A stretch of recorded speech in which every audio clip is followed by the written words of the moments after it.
It's time for another quick quilting motif, and this time we're going to be doing ribbon candy.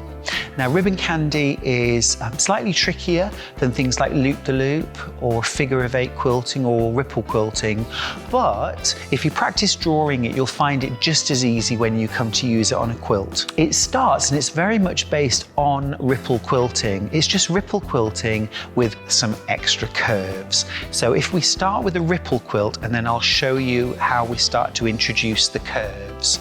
So if we go back to our standard ripple quilting, which is just forwards and back, and then what we're going to do is just start to introduce a bit more of a bulbous end. It's a nice design just on its own. But then what we're going to do to create ribbon candy quilting is we're going to kiss at top and bottom, trying to stay within our lines.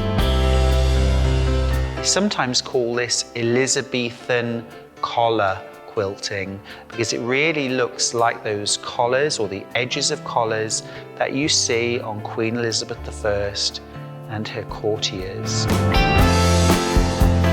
Isn't that elegant? So it just starts off with that ripple forward and back, and then we're just introducing a little bit more of a curve, a bit of a rounded top and bottom, and then start to join up those lines of quilting, close the gap till they're touching. Now, of course, there's all sorts of ways that you can use this. We could cross, so it's not just kissing, but it's actually crossing, and that looks really nice. We can change the density, of course, by making our ribbon candy thinner, taller, or wider. And that changes the density. But remember, draw first, quilt second. You want to build up to this. This isn't the first practice pattern that you should do. I'd recommend ripple quilting or loop-the-loops first, but have a go at ribbon candy quilting. Remember, it's the same as ripple quilting. It's a forward and back path, but then we're introducing a curve at the top and the bottom. And as you feel more confident, bring those curves round so that they are touching the previous line. Let me show you how that stitches out. So as always, I've got my darning foot attached and I've got my feed dogs dropped.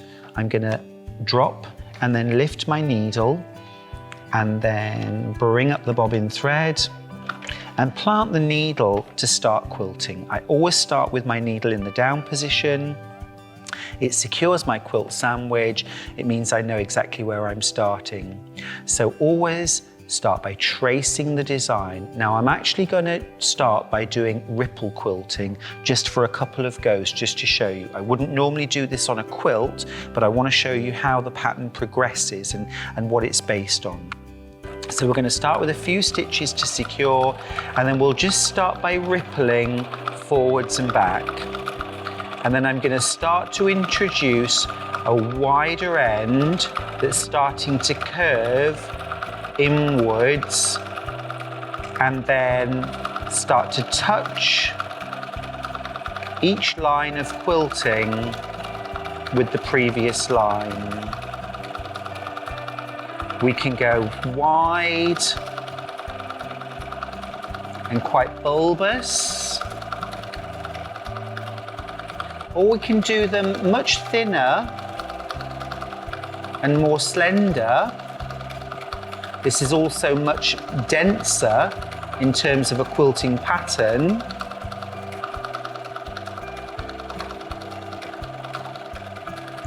And we can even cross our lines of quilting to create another pattern which has a beautiful and very, very elegant look. There are so many designs that you can get out of ribbon candy quilting, and it's just one more quick quilting motif.